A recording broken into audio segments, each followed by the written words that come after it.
YSR Congress party అధినేత జగన్మోహన్ రెడ్డి ఈరోజు బెంగళూరు నుంచి విజయవాడ రాబోతున్నారు.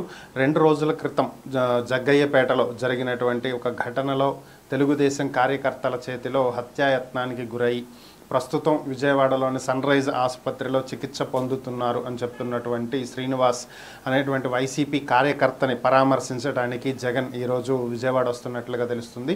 ఆయన ఈరోజు సాయంత్రానికి గన్నవరం ఎయిర్పోర్ట్కి చేరుకుని అక్కడి నుంచి నేరుగా సన్ రైజ్ హాస్పిటల్కి వెళ్ళి వైసీపీ కార్యకర్త శ్రీనివాస్ని పరామర్శిస్తారు. ఆయన కుటుంబానికి పార్టీ అండగా ఉంటుందని ధైర్యం చెప్తారని చెప్పి పార్టీ వర్గాలు తెలియజేశాయి. అక్కడి నుంచి ఆయన నేరుగా తాడేపల్లి వెళ్ళిపోతారు. రేపు ఎల్లుండి అంటే బుధవారం గురువారం ఆయన పార్టీ కార్యకర్తలకు పార్టీ నాయకులకు అందుబాటులో ఉంటారు. అయితే కేవలం విశాఖపట్నం విజయనగరం జిల్లాలకు చెందినటువంటి కార్యకర్తలకు మాత్రమే అందుబాటులో ఉంటారని, మిగిలినటువంటి ప్రాంతాలకు చెందినటువంటి కార్యకర్తలు కానీ పార్టీ నాయకులు కానీ ఎవరూ కూడా జగన్ని కలవకూడదని, జగన్మోహన్ రెడ్డిని కలవటానికి రావద్దు అని చెప్పి వైఎస్ఆర్ కాంగ్రెస్ పార్టీ కేంద్ర కార్యాలయం ఒక ప్రకటన విడుదల చేసింది.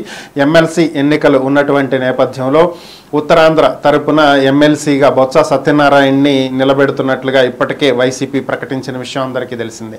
సో ఈ నేపథ్యంలోనే ఎమ్మెల్సీ ఎన్నికలకు సంబంధించి ఉత్తరాంధ్ర నేతలతో చర్చించనున్నట్లుగా తెలుస్తుంది. ఇందులో భాగంగానే ఈ 2 రోజులు ఉత్తరాంధ్ర నేతలతో మాత్రమే మాట్లాడతారని, వారికి మాత్రమే అందుబాటులో ఉంటారని, మిగిలినటువంటి వారు ఎవరూ కూడా వచ్చేటువంటి ప్రయత్నం కానీ కలిసేటువంటి ప్రయత్నం కానీ చెయ్యవద్దని చెప్పి తెలియజేశారు.